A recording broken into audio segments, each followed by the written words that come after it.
Ciao mga tao, buongiorno!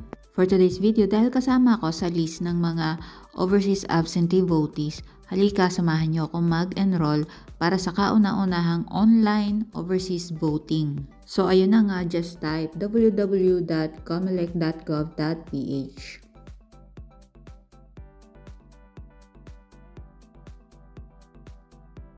Then you will be directed sa Comelec page. Then click nyo lang yung 3 horizontal lines sa upper right corner. Then click Overseas Voting. Then click the 2025 National Elections Overseas. Then click 2025 OVCS Links. Then you will be directed to this page. Dito nyo makikita yung OVCS information page. Then the next is OV enrollment page. Dito tayo mag-enroll. And dito rin nyo makikita yung page para mag-vote. But since mag-enroll lang muna tayo ngayon, let's click ov.comelec.gov.ph/enroll. Then you will go through another verification.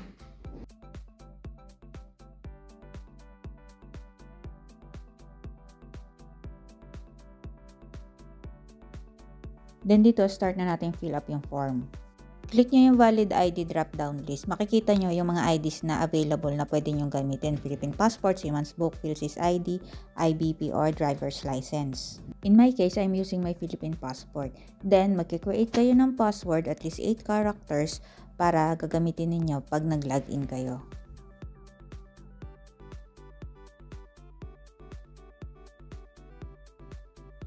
Then, retype nyo lang yung password na kinreate nyo to confirm.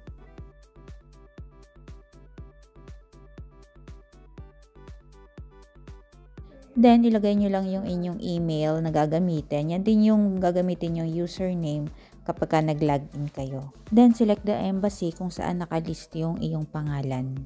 In my case, under ako ng Rome, PE.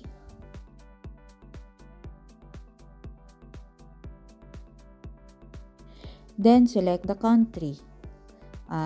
Meron palang 4 na countries ang hawak ang Rome, PE. Albania, Italy, Malta, and San Marino. So, doon tayo sa Italy. Then, click nyo lang yung consent to the processing of your personal information by the Comelec. Then, click enroll.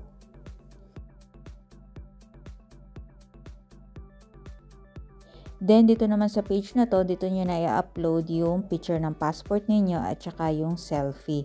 Hindi siya pwedeng i-screen record kaya hindi ko na mapapakita sa inyo kung paano gagawin. Pero madali lang naman, just follow the instructions. Then, after ninyo mag-upload ng picture ng passport ninyo or ng kung anong ID yung pinili ninyo, magpapadala sila ng OTP sa email. And that's it! Congratulations! Successfully validated na ang inyong enrollment. Please be reminded na enrollment period is from March 10 to May 7, 2025. And voting period starts on April 13 to May 12, 2025. O siya, hanggang dito na lang muna. Until next time, vote wisely. Ciao!